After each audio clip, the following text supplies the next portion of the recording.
Okay, guys, welcome back for episode 15 of the BJJ101 STOREROOM podcast. We have an awesome guest today of Jim Mardi. Jim, we always generally start with like a fairly generic or basic question of just like walk us through like kind of you as a person or like your early life and stuff like that.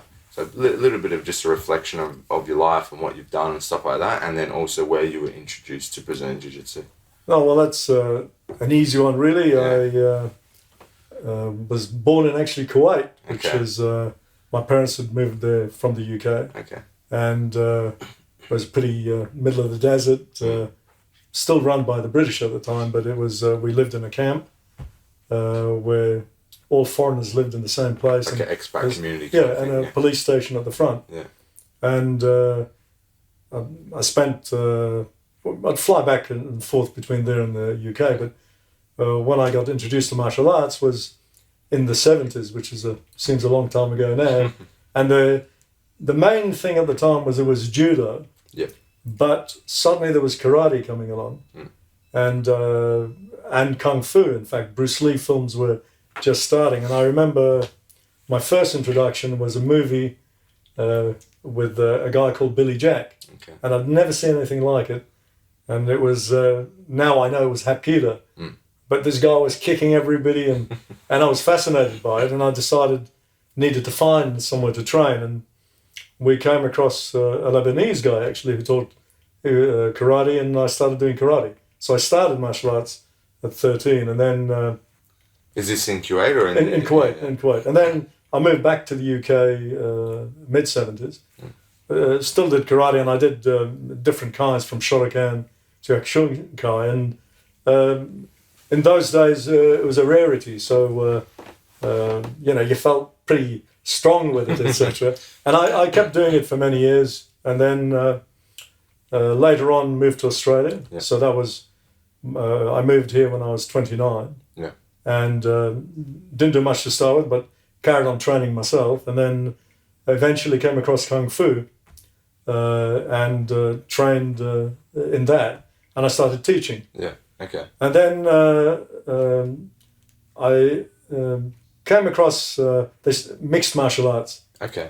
And I've been to a few actually in your neck of town, Toowoomba. I'd seen a few fights there, and we went in as a team there, and I noticed... Oh boy, that was rough. Well, it was rough. Back It on was, the day, it was, right? it was King of the Hill, I think it was called. And I noticed that people were winning on the ground. Yeah. And I hadn't got a clue. And I remember later on we were sparring later on, and I got to the ground, and only reason I won was because I was stronger than the guy, but it was sheer hell. And then I started looking at it and realizing that things were changing, and there were a couple of people putting themselves up as Brazilian Jiu-Jitsu experts who were blue belts at the time, but I didn't know much about it.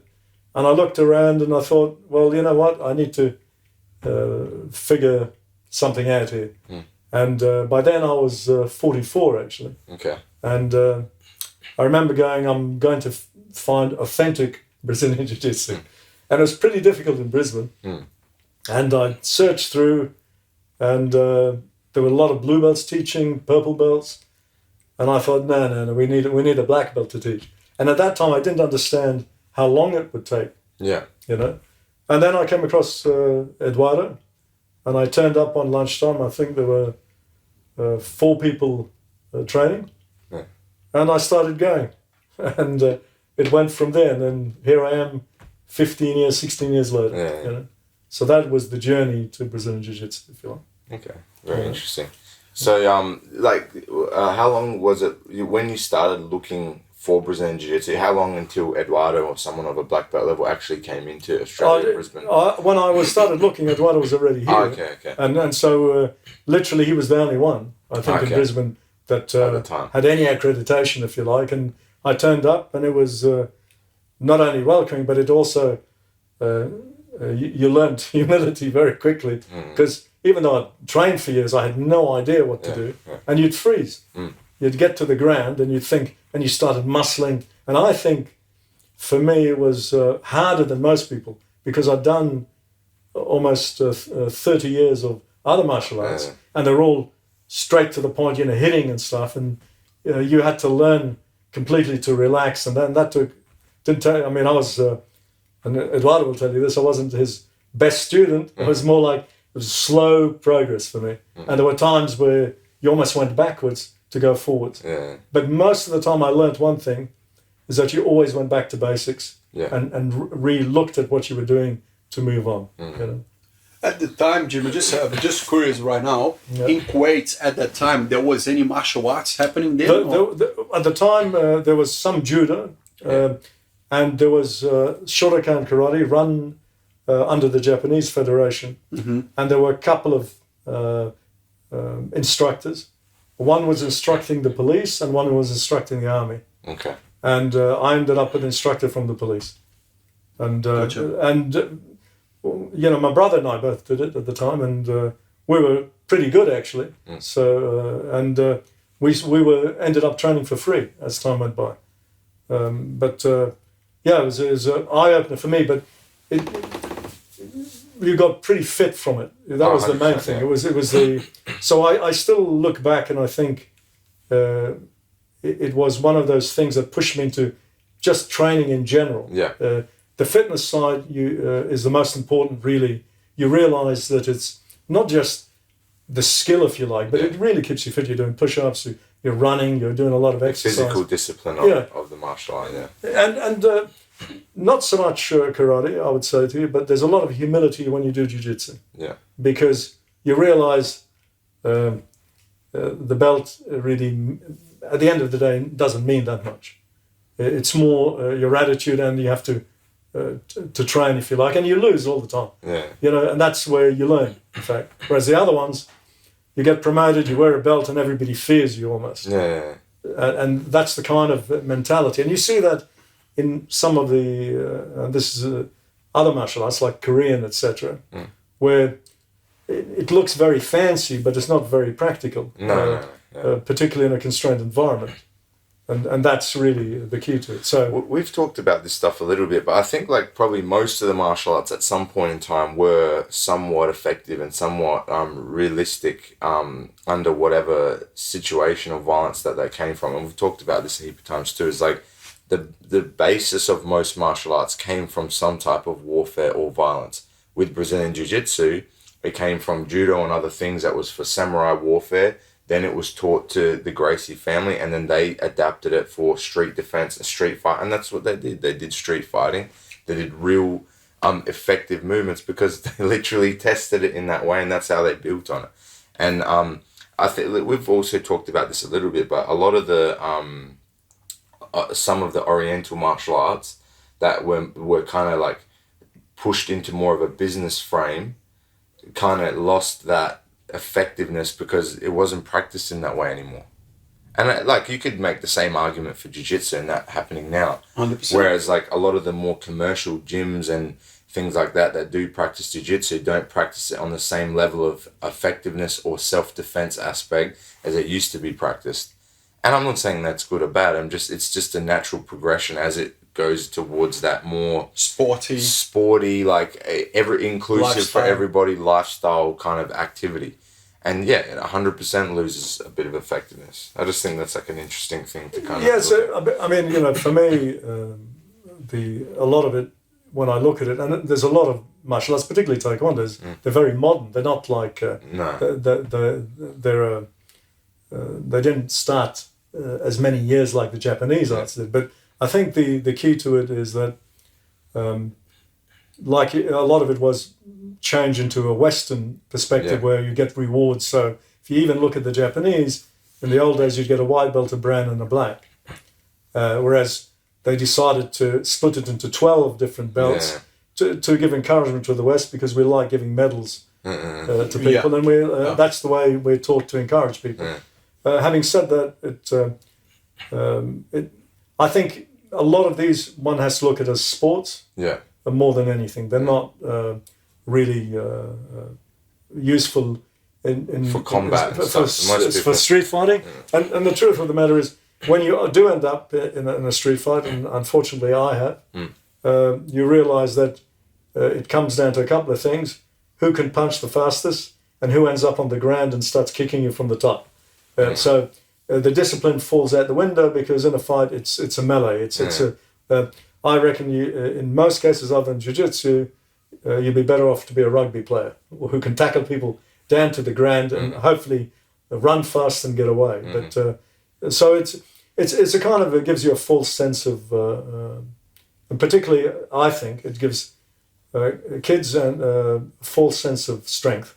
Okay. And that's true in anything. I mean, but at least with jiu-jitsu, the one thing is, and which is much different, is that every time you roll, you literally are putting yourself under duress. Yeah. The guy's trying to choke real you. duress. It's real, well, not simulated. Yeah. Not simulated. Whereas you think about it, even if you're kicking somebody, you're really not going to kick him hard 100%. Into the head because it's not going to last too long. So you never get that, what I call, it's not to say it's bad, I'm just saying you will not get that. You won't realize whether you're good at it or bad at it. If you're all playing what I call a sporting game. Whereas with jiu-jitsu, you get underneath someone, he's trying to choke you, you either defend or you're going to get choked, and that's the difference. Doesn't mean it's the end of the world, but I think it's important to understand that there are limits to everything, and that's why UFC is successful, because when they combined Muay Thai particularly with and kicking and punching with jiu-jitsu, it became almost invincible, if you like, people who are good at both. In the initial side, when the Gracies were doing it, nobody understood what jiu-jitsu was, so they had an advantage. They dominated. Yeah, they dominated. And things are changing now. Jim, I have a question for you. Like, you started in an age, or you started training jiu-jitsu in an age that a lot of people, I remember back in the day, a lot of people used to go, I'm not too sure if I can do martial arts because I'm 30, or I'm not too sure if I do 30 martial arts jiu-jitsu because I'm 35. So you started in an age where people would probably be, especially, this is changing right now, especially because, in my opinion, jiu-jitsu, you have no strikings, so you can go for as long as you want. You can modify your training according to your age. But what is this like? So you started at a time that people at the time would not start it in your age. I agree. I mean, I think I was one of the oldest, and I think I mentioned to you at some point, there was a guy who was training there mentioned to me that what the hell was I doing coming in at that age training. But for me, if you remember, I was still fit when I arrived. I was still doing Kung Fu. I also was doing personal training. You're still fit now. But the point, I mean, I never saw that as a limitation. And I think I look at, but I did see it in people my age. And if you look at the previous generation as well, they were old at 30. I think there's a change now where people are embracing training in as part of their life. I mean, you look at how many gyms there are, 24 hours for training. Forget about martial arts. There's tons. So you can actually... I was concerned, though, about one thing, because I had injuries. When I arrived at 44, by then had, I think, 4 knee operations, 2 shoulders. And I thought, I've got to be careful here. And which brings me to another thing. When I first trained, it was tough. We were, I think I was blue and purple almost on a weekly basis from going too hard, in fact. And I had arthritis in my neck, and it was kept becoming a problem. And that's when, after a few years, I think it was around my 4th year training, I decided to concentrate on the private side, and so that I gave my neck a relief from injury, if you like. Because there was a point, I have to say, around 49, I was thinking, am I getting a bit too old? But really, it was because I wasn't allowing the injuries to heal, if you like. And so when I took a step back and changed the way I trained, then I started actually performing better. And also not so stupid in terms of, and I was learning, of course. And I was realizing that it's not about being hard, it's being smart when you're doing rolling. And I think that was the change. But I think anybody can do it. Particularly when you're older, it's far better than doing, let's say you're comparing it with Muay Thai karate, where you're kicking and your knees are getting hammered and you're clashing, etc. You don't have these kind of injuries. Of course, if you go silly, you can hurt yourself. But I think you realize you can keep doing this. And, 16 years later, I'm actually not only I feel fitter, but mentally more alert, and I feel I can go on another 20 years. Let's hope so. Yeah, no, I think that's a good point. Like we've talked about this on like some other podcasts as well, and it's like almost like a self-discipline that you have to kind of inherit around not being competitive with people as you get older and stuff, because there's no point. Yeah. And like unless you are a competitor or an athlete, even if regardless of your age, there's no benefit of you being competitive with people in the gym. Like when you train, the purpose of training is to increase your skills. So beating somebody else or winning against them, there's no purpose in that. You know? No, and it's a psychological thing, I think, that we go through. I mean, particularly, I mean, I don't know, I can only speak on males' behalf here, but we have this thing where we want to win. Yeah. But the trouble is, you actually win when you lose, because you learn. And if you learn, you improve. Yeah. And therefore, the next time somebody comes along, but even when I win these days, I see it differently. I just know that I know a technique that this guy doesn't know. Yeah. But not because I'm some superhero or anything. And I smile because, I could have been that guy only 2 weeks ago because I didn't know that I could actually get out of this. So, you change your attitude and what you want out of it. Mm-hmm. And I certainly, at this age, it's not about competition, it's about survival. If you're like, I want to stay fit as long as I can, because there's one thing I do know as I'm getting older, is that one of the things that stops older people functioning as they hit the 70s and 80s is the fact that they're unfit, they've not been doing exercise, and everything seizes up. Yeah. Now this can seize up earlier than later, and I think that's the key. You want to keep doing it as a lifestyle choice, and there are huge benefits that you stay fit, you stay active, which is important. Mentally as well, And because mentally, it's such a because game, it's a chess game. It's a chess game, and I think that's the key. And I have to say that I still train, and every time I come, I learn something new. Yeah. And it never stops. Even I learn something new about something old. So, and you always look back at some techniques, and you go, why didn't that work? And that's where you have the luxury of, as you get older, you have the, when I train, I go, but I don't need to rush this. I can take 3 weeks to learn this technique. Yeah. There's no rush. There's no pressure. And of course, I don't compete, but that wasn't my intention. The intention is to stay fit and stay training. I think that's a good overall goal to kind of look to, and it's just about self-improvement and staying healthier and being a better individual rather than I want to be better than everybody else here in the class.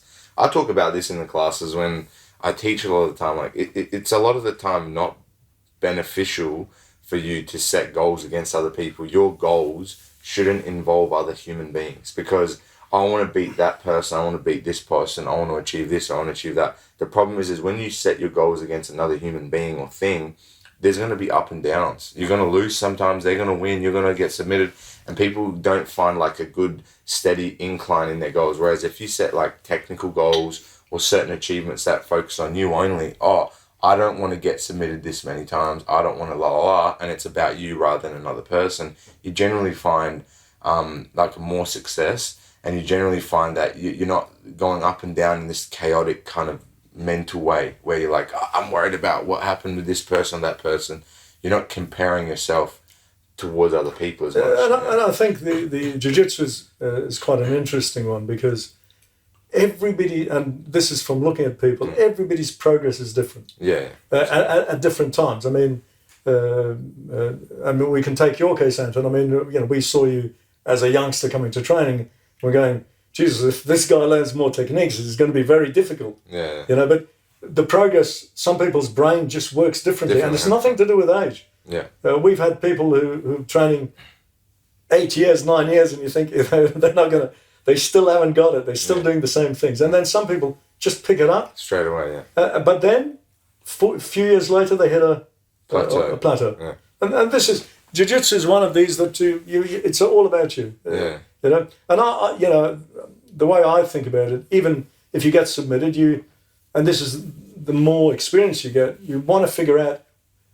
what the guy did and what you did wrong. Mm-hmm. And that might help you improve. But if you can't see both, then you won't. Could be the guy's really good, but there's always a defense or something you could have done maybe 2 steps previous. Yeah. But it's willing to do that journey. And if you are, you go. But yeah, I think age is one of these things that, for me, has been a good thing as opposed to, because there's also one other aspect to it. I think I can't, even though I feel strong, but I realize that I don't have the stamina of a 20-year-old. So I have to make sure that I not only conserve my energy, but don't do. As soon as I feel I'm muscling, I need to back away. I'm doing it wrong, and that's a good alert for you, because you know you're not going to be able to do this for 10 minutes. No. You know? So if you're tired after 30 seconds, you're in trouble. Yeah. It's really funny because even as a coach, you can tell, and it happened before this case here, for example, you can tell every day during, like, after class, you can tell nearly every day about, all right, guys, be more technical, you know, think about what you have to do, what happened, so you can improve. Don't just go with your ego, just don't try to compete so hard. And the guy will never listen to you. And then one day, someone else, another situation will come up from another person, maybe a training partner will do something to him or tell him something. And then suddenly the light will come and then he'll start changing, you know, and improving. So it's really hard to actually be able to touch everyone, you know what I mean? Like it's. But that light bulb moment you talk about happens to everybody differently. Yeah. I remember mine. Suddenly you see something you didn't see, and you're doing the same move, but then you see it differently. And you just back away and you find it works. But I think a lot of the time now, I believe in the technique. Right? And if you believe in it and you practice it enough, it works.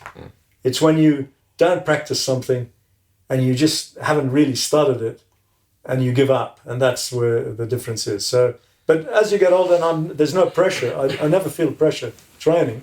I just look at it as a continuous improvement. And with that attitude, I think you can keep going. Is there a certain point in time where you didn't feel pressure though? Because I would argue that a lot of people that start early on, they really struggle with that thing and they have a lot of pressure on themselves. I want to make this work now. And that actually works against them. Oh, it did for me. I mean, I think I was a white belt for 5 years. You know, no kidding. And for the life of me, I'm sure other people saw what I was doing wrong, but I couldn't see it. But you know that you were doing it wrong when you walk out as if you've been doing a weight training session. And you're exhausted. That was the key. And when you come to training and you don't feel exhausted and you feel this pure joy, you realize that's the change. And funnily enough, I do remember that's when you get your first blue belt, if you like. It is that change from being a guy who's fighting every role, even in a training session, as if it's your life depended on it. And to that moment, you actually do a technique and you submit somebody and it wasn't that hard.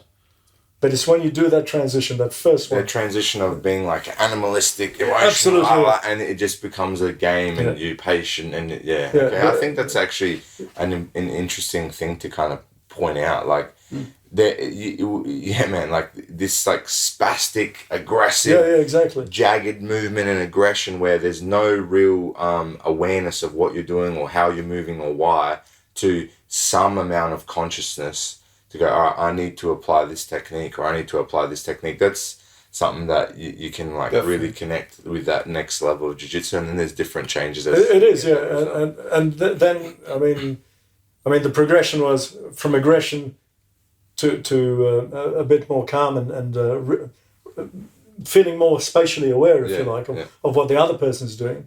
But I went through stages where really aggressive to start with. Then this point where more defensive than having an attack strategy. So, and then as time went by, it changed into I could see things I didn't see, but more in attack mode. So you go through, so you almost instinctively, you know as soon as the guy does something, you instinctively know what you can do from this position, but not with thought. It's automatic, because as soon as you, and I remember this, as soon as you pause to think, what the hell do I do? It's gone. The moment is gone and you've lost it. But when it comes instinctive and you naturally can see moves as you're transitioning, then it improves for you. But you do go through these subtle transitions. You develop a certain level of autonomy for the feeling. Now, this is an interesting point of jiu-jitsu, because a lot of instructors and people talk about this non-tangible thing of feeling, and not feelings as in emotional feelings of anger and sadness and stuff like that, but this physical feeling that of the connection you have with your partner or your opponent, where you feel their weight here versus here, and when their weight's here, it allows you to apply this technique, and when their weight's here, it allows you to apply this technique in the same position.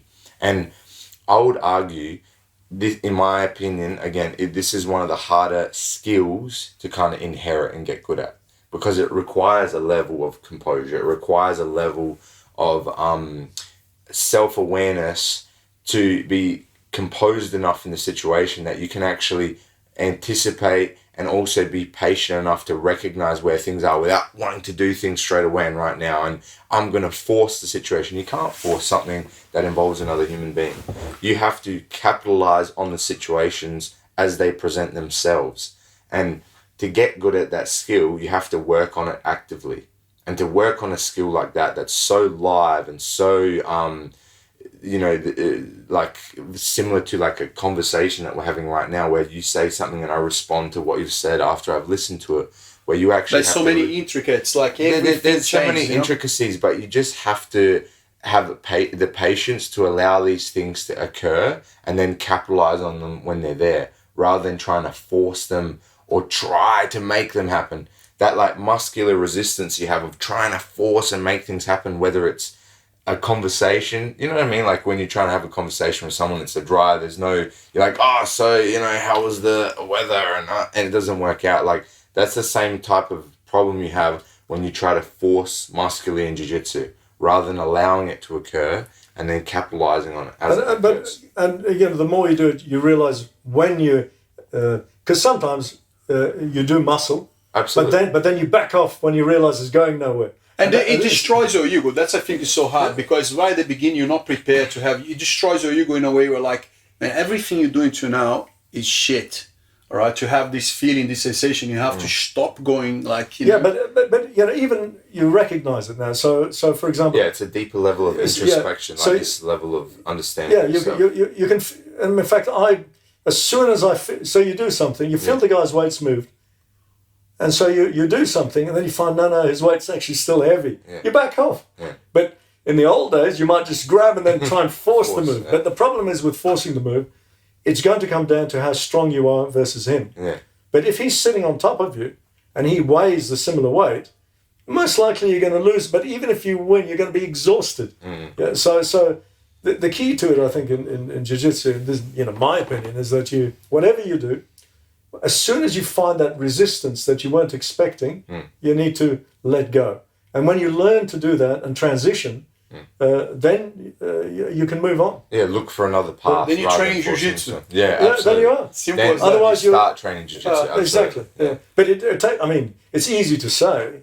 Oh yeah, it's not easy to do. It's not easy to do. I'm reading a book that the guy mentioned about Dan Listener, very famous American. Dean Lister, yeah. Yeah, Dan Lister. Lister. Yeah. And he said something about jiu-jitsu that I found very meaningful. He said, jiu-jitsu, it's simple, not easy. Yeah. I love that. Yeah. But it's interesting, I think the one thing also I mentioned before is that a lot of the time over the years I've gone back to basic techniques and reviewed them because I've realized that actually they work. Because, some basic moves you do, and you actually can do them wrong for many years. No, not completely wrong, but that 20% that could make a difference. Yeah, small detail. Small detail you've missed. Yeah, and you always find that whether it's from mount or half guard or whatever, you always can find something. Yeah. And it's just you observe things better. I mean, I remember looking at videos, and we all do in the old days, and you want to try and improve a technique as a white belt, but you miss. You're watching it and you're looking at it from the eyes of a white belt as opposed to somebody experienced and seeing what this guy's doing, and you miss stuff. I think beginners have this wrong vision that it's about moving forward, like, okay, next position, okay, next, and rather than concentrate on like the basic technique and try to see the ins and outs of the position, they'll make them so proficient. Then it's easier for them to act a little bit, slow down a little bit and kind of feel more. But it's easy to teach technique, right? Yeah. But what is hard to teach is understanding principles. Absolutely. And it's the principle. If you said to a guy, "Why are you doing the armbar? Why are you doing this?" They don't know. They don't know. Yeah. They just know it works in 70%. And you go, "Well, what can you do to push it up?" They wouldn't know because they don't understand the principle. And like you said, if a guy moves this way or this way and his weight shifted, It changes how you're going to approach it. Yeah. And that's the key, Or simple things like if you take a guy's arm, he can't post that way. Yeah. That's a principle. The technique is grab here, but the principle is all you're doing is stopping the post. So you can actually achieve it in 50 ways if you wanted to. Correct. You can pretty much create positions if you just understand the principle. That's exactly It'd be a simple, I do that, they go fall because it's the perfect the principle, time. the concept. The problem is like for a beginner or for us, it's easy for us to understand because we've had 10, 15 years to inherit this information. Yeah. Now, the difficult part comes for anybody as an instructor is to try and transfer this information to another person. Now, I would say that a lot of the teaching that happens is generally based on that level of the technique. Grab this grip here, kick the guy, boom. It's less focused on the concept. Now, I'm not saying that that's good or bad because the problem with the concepts is the idea or the understanding for someone to comprehend this idea or this situation or thing is difficult for them to grasp. They can't get to page 350 on the book if they're starting from the front cover. I agree with that, yeah. And to bridge that space or whatever is difficult. And you can explain it to a lot of people, like you're saying, you explain it to 150 times and maybe 5 years into training, now they have enough understanding to actually grasp what that means. And that's why jiu-jitsu takes a long time, because, and I think if you could teach people concepts, but people's retention is very low. Small. Yeah, so the best way is when you teach the technique is that you give them something to imagine that they can do, and if it works for them slowly, then 10 years later, they might put it together and realize what that technique is about. Because what I find is that as long as you know what the principle is, you can spot an opportunity. Absolutely. That you've never done before. 100%, because you're covering large portions or technical areas with an idea rather than a step-by-step process. And so, and because the idea's in your head, you're looking at the guy. You don't go, "I'm going to grab him here." You go, "He's about to post. Take his hand out." Yeah. It's a huge difference. Yeah. But I remember having a chat with Fred Perini, who I trained with a lot. He said, "Gee, I wish I knew that 10 years ago," right? And we all say that. But the truth of it, he said, "Man, I would have been a good purple belt if I knew that move."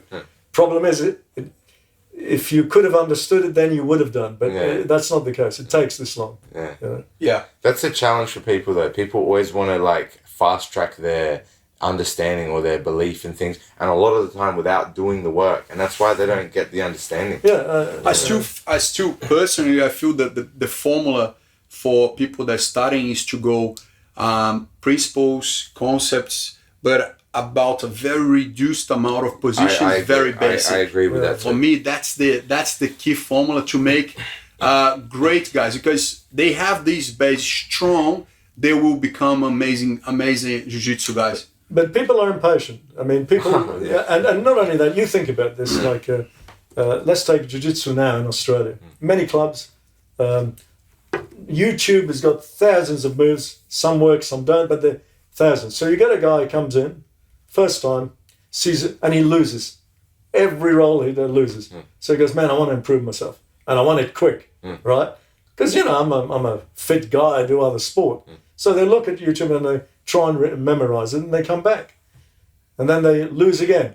But the problem with it is that the difficulty as humans is that, and I'm sure people have come up to you saying, "Listen, I've done some other martial arts, I'm a black belt in Taekwondo, and how quick can I become a black belt in Jiu-Jitsu?"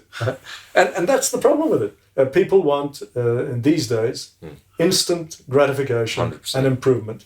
And it just doesn't happen. I mean, no matter, I don't know anybody. Nothing really, nothing real or substantial comes in that way. No, it just doesn't. It just takes time.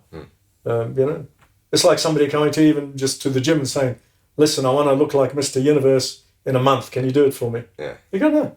It's impossible. It's impossible. And that's the point. There's time, but the rewards are brilliant. I mean, when you've done it a long time, and by the time you get to black belt, it's a journey, and you still feel you're learning, but it's the journey, and you realize the benefits. You've made really good friends. It's like a big family.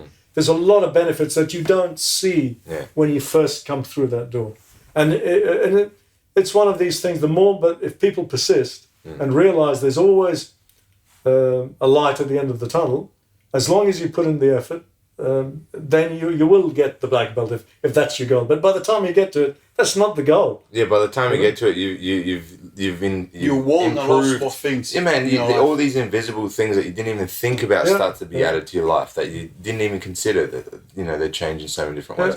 I just want to kind of like go on to that point because even for me, like I've been training for a long time, and it's there's guys who've been training for 30 years and stuff like that. I haven't been training for that long, but in the last like year and a half, 2 years, the amount of understanding that I've like gotten from jiu-jitsu, just looking back into the old things and understanding them in such a deeper level by just like analyzing and thinking about it and stuff like that. Man, like my understanding, the way I'm teaching and stuff now is completely different to a year ago. You know what I mean? And for me, it's just like the more you do it and the more you consistently look at it and approach it and look into like, all right, and question it and stuff like that, the more it just you keep getting out of it and getting out of it. And it's like this unlimited, I don't know, whatever you want to call it, this bucket that you can just keep drawing from. And I think it'll continue. I mean, 2 years from now, you'll be saying the same thing. What I taught 2 years ago is different, but that depends on the attitude towards it and whether, you want to improve. And I think, as I said to you before, for me, the journey is just constant improvement, and there's a joy. I mean, when I come and do jiu-jitsu, it's a fantastic feeling. But one of them is I feel free. I'm moving around, and it's funny. I move better now than I did 10 years ago, or 15 years ago. And I can remember Eduardo telling me you need to move your hips, And I remember, it wasn't a natural movement, and when you do all that, I think it improves your joints. It's just a joy, and I think that's how you need to look at it. But never stop learning, and I think that's the key. Yeah, it improves so many different areas in the quality of your life. And again, that might not even be your goal initially, but eventually it'll turn into that. And that's something that I think you're going to find if you look at any of the other podcasts, when we talk about jiu-jitsu and like your goals and the stuff you set, is most of the guys that got to the black belt level, they all changed their goal to this. It might have started off with learning how to fight or defend themselves or whatever, but somewhere along the line, it becomes just a journey of self-improvement. And all the other stuff is just a wonderful byproduct of improving as a person. And the other thing, like we're having a coffee before here today, Jim, and you said, look, I would love my teenager son to start in jiu-jitsu for the possibility that he will get to know a lot of other role models, you know what I mean? A lot of people from different backgrounds and different multicultural. I think it's Brazilian Jiu-Jitsu specifically. When you look at the people we've got, they come from all walks of life. Yeah. That's an important one. Some strong, some weak, some fat, large, muscular, doctors, lawyers, tradies. It's a reflection of society. Yeah. But the one common goal is. And one thing jiu-jitsu is, it's a dangerous sport, right? And you have to look after the people the training. And you're also training with people of different ages and different stages in their life. And in many ways, the older people become mentors for the younger ones. And we see that all the time with the junior ones who, quite frankly, they don't have the discipline potential at home or at school, and this gives them that discipline. But it also gives them an achievement. And I think it sets them up really good for life if they are persistent with it. It changes them. You've seen that in a lot of kids who've come in at 12, 13, and by the time they're 20, they're literally what we call model citizens. They're a joy to be around. And the other thing that jiu-jitsu does, I think, is break down age barriers. Yeah, big time. Huge, big time. I mean, which normal society living wouldn't have that. It wouldn't at all. And for me, I've never felt, because I've always done sport, I've never felt that. But certainly in jiu-jitsu, I have to, I look at, the age and I think, Jesus, I'm old, And at the same time, I don't feel it when I'm training, And I think that's it breaks that down and gives you an insight for the kids to improve. And I think that's a good thing. But you think about it, any club, whether it's soccer, whether it's anything really, where there is a problem though let's take soccer and rugby. Say it starts at school, there's a coach, but he's teaching just kids. Whereas in jiu-jitsu, you come to a class over 14 to 70. That's the difference. True. And then, good point, Jim. and if in your life you have no interaction with older people, and you just respect them, this is going to change on the floor. Because nothing worse than you think you're tough, and the 70-year-old is squeezing your neck, right? And you can't do anything about it. You can't do anything about it. And I think that's the subtle difference between jiu-jitsu and potentially any other sport that you might do in life. That's a really good point. And Paul White, we had on the podcast, talked about that a lot. Is like you bring it back to like this playful nature that a lot of people in those age differences don't have anymore. You know what I mean? Like a guy that's 70 doesn't have the ability to be playful, and the guy that's 14 or 15 or whatever doesn't have the ability to be playful or engage in this type of thing across age barriers like you're talking about. And this age barrier, I mean, it is an issue because, if you look at society now, there's a lot of disrespect absolutely. to also older people. Some older people are disrespectful to younger people. This all disappears when you're on the mat. And the only thing that's important is that you're disciplined, and particularly when you roll with other people, and enjoying their company regardless. And I think something else that's even deeper is people show respect to your merit, all right, rather than your appearance or who you think you are or which family you're from or whatever. It's your merit right here on the mat. And this is something that I think is also another area of the benefits of jiu-jitsu is there's nothing else you can focus on. The merit is given to the person that acts in the correct way and has the ability to apply jiu-jitsu in an effective way. Like guys that do well or girls that do well in jiu-jitsu are shown respect and are given respect for their merit of being good at the thing that they're engaging in, as well as with their character. Because if you've got a bad character and you're the best at jiu-jitsu, people still don't want to train with you. But there's more that, even from a grading perspective, we grade people on attitude, on 100%. And not just their merit of application. It's we look at the whole picture, and that's why not everybody has to be a competitor, but you look at the whole package, and this is what you want as a club to get people's character improves. I think if they continue with it. I think it's interesting because there's a lot of sayings and stuff where it's it takes a village to raise a child and stuff like that, which is a very true statement, but that's removed from society now. It doesn't exist anymore. You don't have all the grandparents involved and all the uncles and aunties and everything involved anymore. They're in isolation. But this is it. This recreates it and reintroduces it back into society, and that's why I think, like you're saying, you have so many positive benefits of this stuff is because as much as we're evolving as a species and a race and stuff like that, man, as a organism, we haven't changed much over the last million years. So the stuff we used to do is actually the most effective way to live and develop and stuff like that. But we've removed that from normal behavior. And there's, rather than think of yourself, this is the problem, I think, in society now. Everything's me. Yeah. When you come in, there's a pecking order, and you have to fit in with that. And yes, it's maybe, let's call it the belt system, but certainly you have to fit in, and you find what your position is. And when you walk through the door the first time, your position is right at that bottom. Yeah. And if you want to get there, then you have to do all the work. You have to do the work, and you have to be respectful. You have to just learn to be almost humble, if you like. Yeah. So I think it's forgetting about as a self-defense mechanism. I think the structure of it develops the community, if you like. And, absolutely. I just think it's such an interesting aspect of all of this stuff. It's this perfect environment that pretty much recreates how we started as tribes and stuff like that. You're reintroducing this like tribe situation where you're engaging with people of different sizes, ages, sexes, everything, and they're all helping you and you're all helping each other evolve and improve. And man, you're going back to like a village situation where everybody's involved and everybody understands and everybody's bouncing off and helping and teaching each other, which doesn't actually exist that much. Yeah, and there's no room for prejudice. You know, you don't care what sex, color, religion they are. You're there for one purpose, and that purpose is to learn jiu-jitsu and look after each other, and that's really it. And it makes sense to me. But the longer I'm in it, it's a lifetime thing. It's not something you do for a couple of years.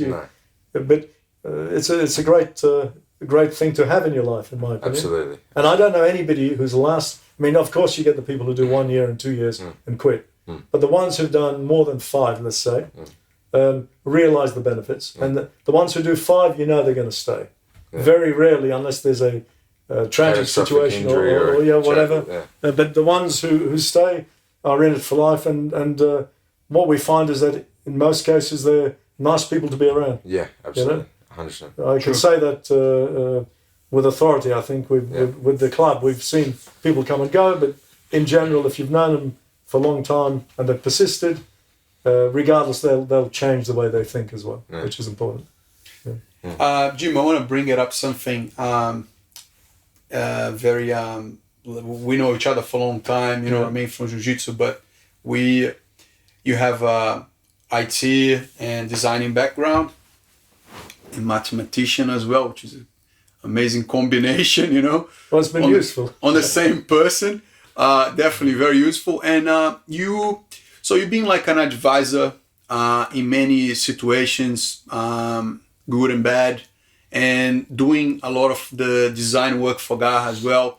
And what was your view, like from the beginning, right, when we started this? Because people don't understand how much work is involved. Like if I go and count how many mails we went back and forward, I'll be for like probably 1 year counting, right? It's insane amount of work. And how do you see how we evolved what it is right now and jiu-jitsu itself in Australia, etc.? It's curious because when we started, Garra had that particular logo, not quite like that. And then we went through stages of trying to change it to reflect, I suppose, how we saw Garra. And I'm going to be blunt here. The initial logo, we were attracting all the Muay Thai fighters. It looked like a Japanese, kind of Korean, kind of Thai. American people were coming and going, where's the kickboxing? You know? And we went through phases of the logo. We settled with that where we added the black belt to it because, which is right at the bottom there. And that was significant time where I think it was the first few black belts you awarded them to was people like Ty, Anchor, and our mate in Launton. Jason Miller. Jason Miller. And at that time, that was the start. And I think this was one of the first clubs that had many black belts. A lot of the clubs still had the odd black belt who had arrived from Brazilian, but these were Australians who were getting the black belt. And we moved 3 times, I think, from the beginning. From locations, location. And then at the time, we were also thinking about the brand and what was, where did you want to go with this brand? And we had many brands. We had, which I won't go into, but we did have many brands, and we were selling, if you like, gi to other clubs, etc. But I think we took a back step and realized that why was Garra successful and what identity we need to get. And we thought about it and we decided that it had to be a simple logo. And it was just Garra Brazilian Jiu-Jitsu. Be more classier. A more classier look. And that's where, I don't know, I came up with that design. Mm-hmm. And from that moment, we never looked back, because if you recall, we were looking at other clubs and what they were doing. And we realized, by not having uniforms, if you like, we weren't really keeping the name of Gara up. So we had a number of affiliations over the years, as you know, but really the one thing that got customers in and maintained Gara was Gara. It's the identity. It's the identity of Gara. So as clubs and more clubs of Gara started going around, if you like, Australia, that was the identifiable logo, and that's why we settled on it. So, but it like I'm talking about it as if it happened in a year. It took, I think, to get to this logo maybe 8 years. I would say 10. Yeah, maybe 10. Yeah. But the thing is, like, I think I was talking to a friend that works in hotel industry businesses, and he was saying that that Accor network. Yeah. So he said that the biggest asset of that network is their booking system. Yeah. And I think one of the things that you achieved, or we achieved, but say we, but work together, but you achieved, like, it was like the fintech ability to have, so anywhere, any guy can make a booking online for any specific class, right? This is a massive achievement. Yeah, I think we because I mean, if I remember, I'd walk in and there were lots of pieces of paper, and then we're printing every new person who came. It was in the old days when you had a handful of people, but as it increased, it became a nightmare. Yeah. And I remember we were sitting down saying, well, why don't we create a booking system and then or a health questionnaire waiver. Yeah. Exactly. And that even a cancellation system, all of these things. Because the procedures simplify, streamline, and make it like so much easier. You know what I mean? Less error prone. Less error prone, and almost we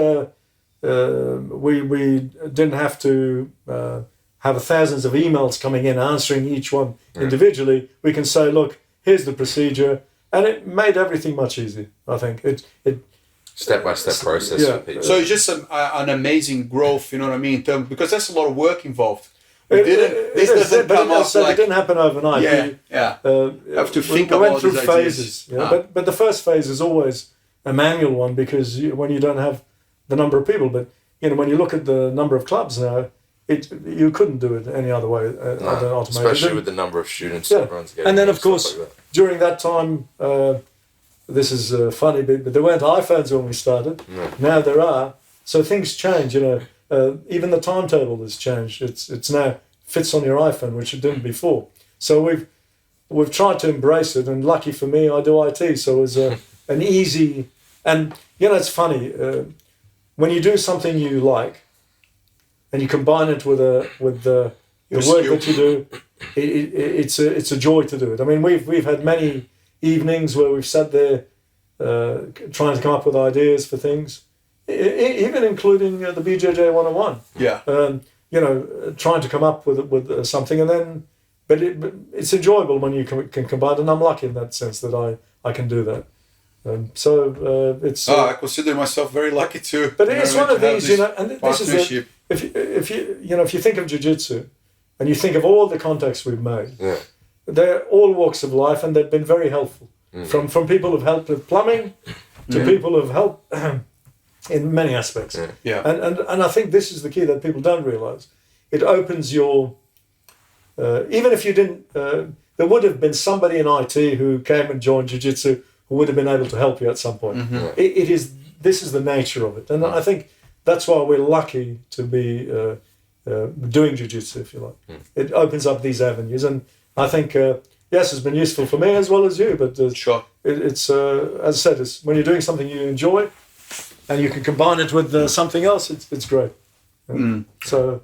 Oh, Jim, I'm super glad that Jiu-Jitsu touched your life in the way it did, and made you, explore and have this new lifestyle and feel much better. You know what I mean? Yeah, it does. And I think this for me is the biggest present. You know what I mean? Like especially you're a good friend of mine. So for me, this is the bonus. Thanks for being part of the journey, and that's it. Let's stay for another 20 years. You know what I mean? And we'll have this chat in another 20. Yeah, exactly. Let's keep training. That's how I think as well. It'll be interesting. But yeah, it's, thank you very much. As long as we can walk. Just like one other thing, I know that like you guys used to run like competitions and stuff like that. Do you guys have any like, because that's such an interesting process, do you guys have any like things that you can comment about like running competitions and like the things that you saw? I think the one thing I would say to you is that competitions are time consuming. Yeah. And we used to put in a lot of effort. Yeah.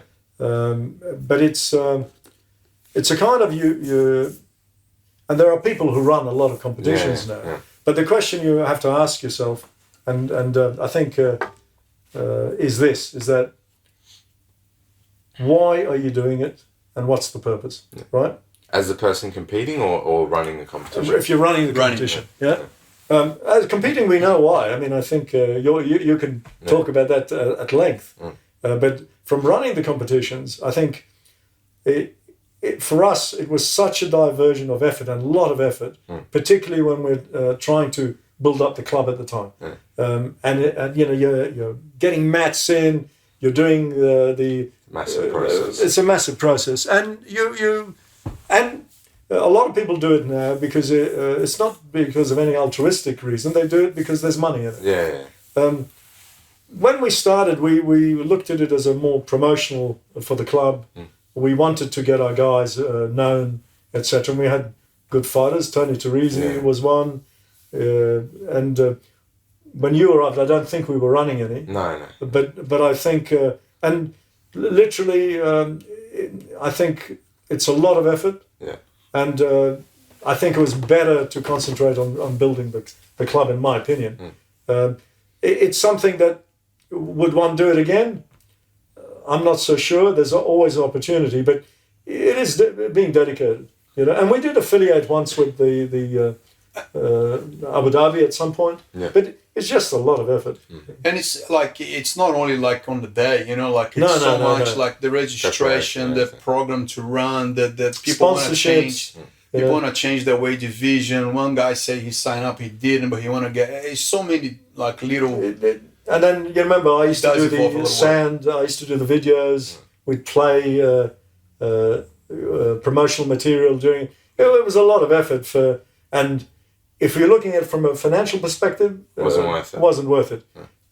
And I think it's a distraction. I mean, remember that it's a distraction. I was also working full time, etc. So I'd say to you that it's only worthwhile if it was you had a lot of time in your life and you weren't involved 6 days or 7 days a week in a club. But I think there's people who want to do this professionally and run it, and they don't do anything else. And with the numbers now, yes, you could do it. But I like the idea, and don't get me wrong, because it expands the horizons. But what we found is it's better to concentrate on people like yourself, Anton, who are championing the club, who want to compete, and that is a better way for us to contribute to, I think, jiu-jitsu as a whole in Australia. For sure. So by sponsorship, whatever, rather than running the comp. But is there anything that you like witnessed or it was highlighted to you like through that process or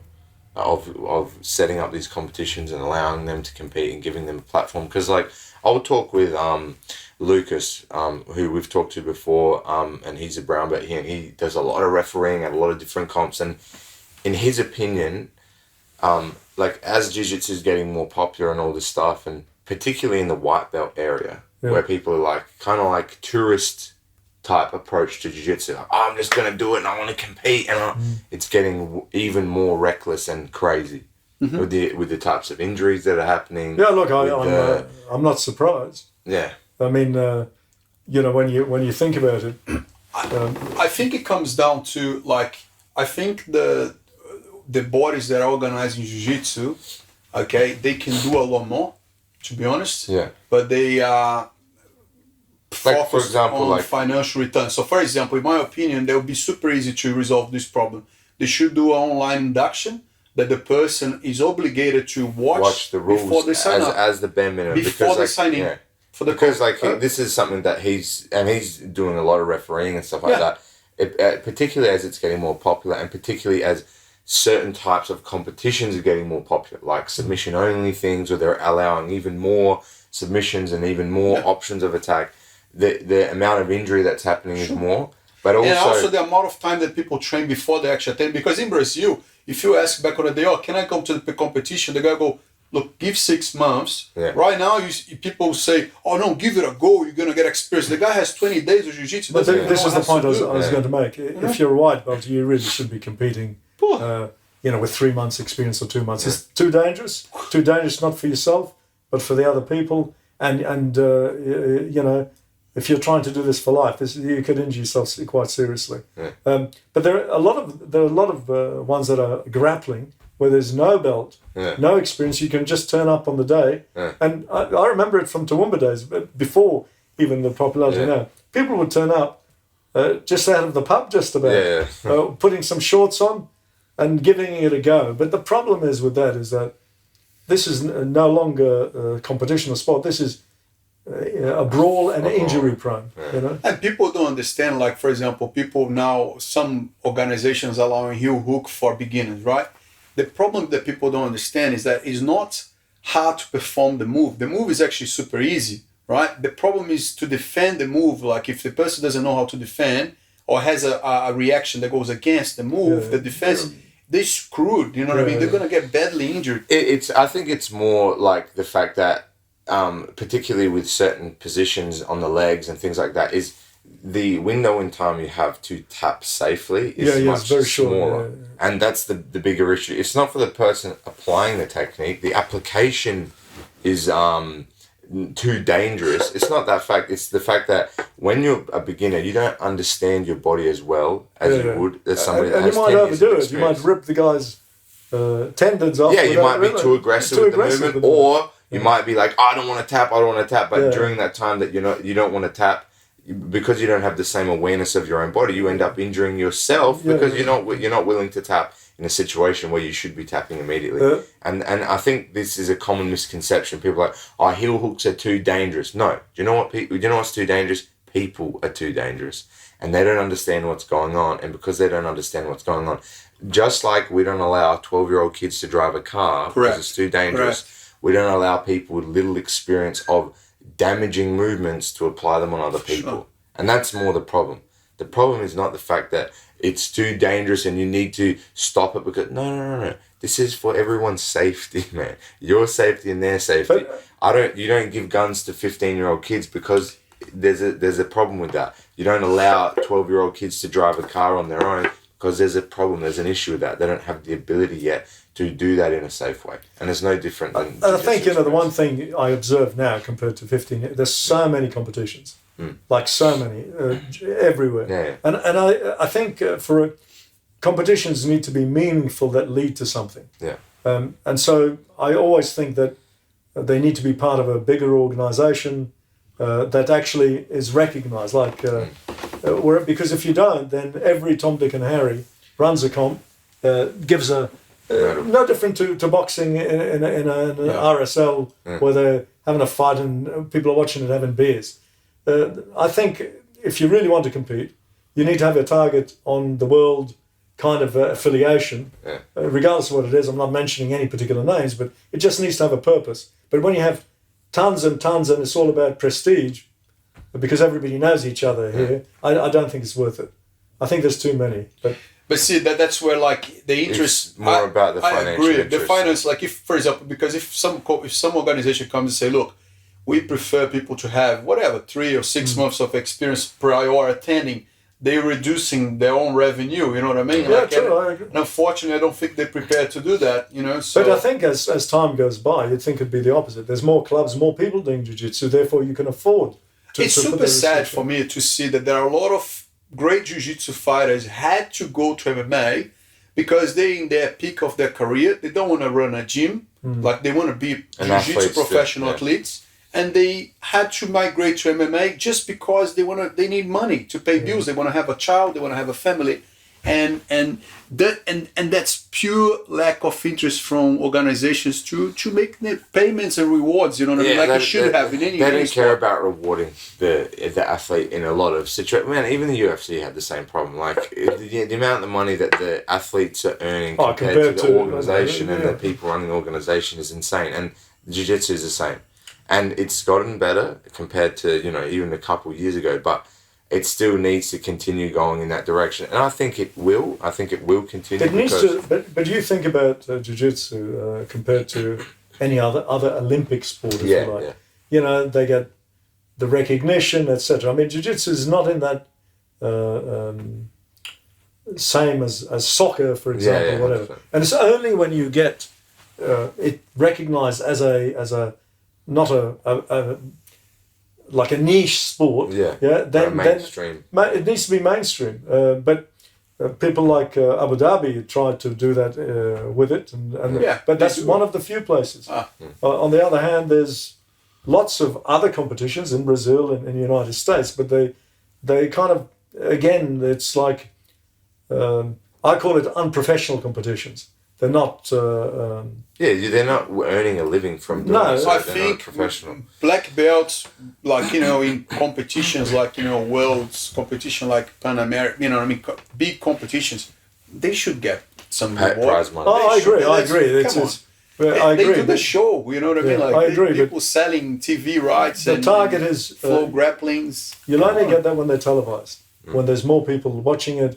As a non-niche. I mean, it's similar. But it's already happening, Jim. There you have flow grappling, you know what I mean? Like, flow grappling, it's selling well. It's selling well, but it's a niche market still. Yeah, but won't pay like a soccer player, but at least something, you see, because... But I think you think about skateboarding, it was in the Olympics, right? And that has been a kind of an urban kind of sport. It takes a while for these... Because really, let's look at Brazilian Jiu-Jitsu. Skateboard pays really well. No, I'm saying it does now. Yeah. But you think about Brazilian Jiu-Jitsu as a sport. Yeah. It's only been since the 50s, really, that whereas it's a short time span. Yeah. And it's only now. So if you remember that when Gracie's came into it, it was mainly for mixed martial arts fighting. So it wasn't a discipline on its own. And slowly it's getting there now. I'm hoping. Yeah, the popularity actually came from the MMA and the UFC. Yeah. We used this to beat everybody in the UFC, and then it started to become more popular and more popular and more popular. And that's still the way that it's going. The bigger the UFC gets, the bigger Jiu-Jitsu gets. But on its own, it hasn't exploded in the same way. It hasn't, but I think it's... But I think there will be a massive exponential growth in the next 5 years of more competitions paying more money. But it needs to be regulated exponentially. As long as it's regulated somehow, that the organisation running or the organisations running it put in the money, get the sponsorship, promote it. I would love to have something, but that's not financially... how you call it, at least at this stage, viable. But I would love to have something like a world's, like a countries get a national, you know what I mean, team. Okay, we got these two guys of this weight, these two guys, you know what I mean, jiu-jitsu black belts, they go and compete, you know, like. But I mean, that would be awesome. Somebody has to set up this organisation to do this. Let's do it, Jim. Well, I mean, no. But you think naturally it would be the IB. No, this is a massive movement, but I think would be amazing and could be televised if you think about. Like you could have like international sponsors if you think about it.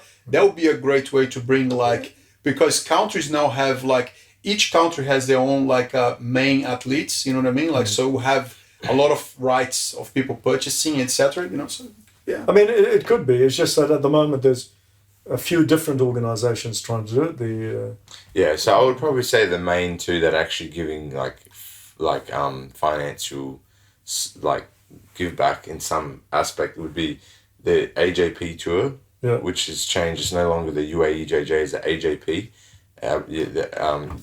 like the Abu Dhabi, which revolutionized. Yeah, which is what forced everyone else to start adding prizes, money. And then ADCC in the Nogi area where they're giving the biggest amounts of prize money. They're running it, like you're saying, where you have to qualify, you have to go and compete, and you have to qualify for your nation under a certain number of quotas. I like the structure, though, that to do it via country, etc. because then it becomes like an Olympic sport where. Correct. But that's what both of these organisations are doing. You qualify. But then within Australia, they do regions. But they haven't done countries. But I think we're going to get to a point that you can actually do countries. You know what I mean? But when you think about countries, you need an organisation, a national organisation within that country to coordinate athletes. Yeah. And so who they got?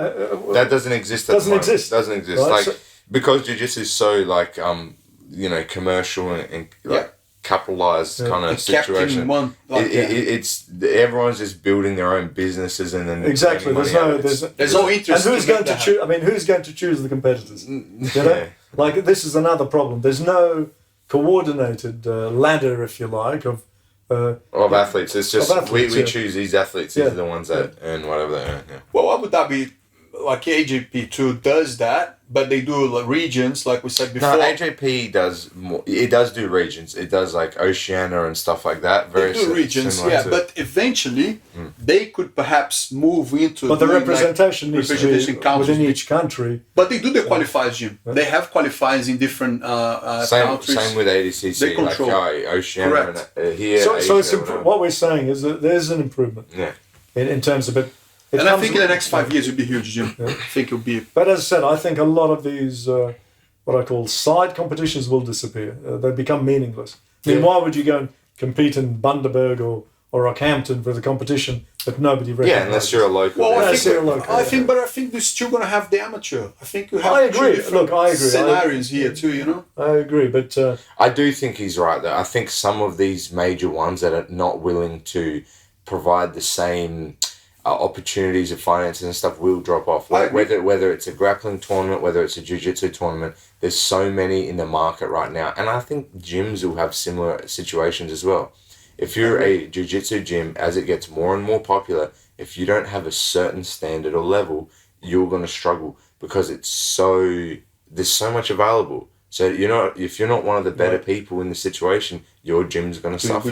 The product you're providing, if it's not as good as everybody else's, you are going to suffer. 100%. And this has happened over the years with a lot of the other martial arts. If you see, fair business. It's just competition, man. It's just normal. Like you're either going to be the best ones and survive, or and continue to evolve and work to be the best, or you're going to suffer and fail. And there's no way around that, regardless of whether you're a competitive athlete or a business.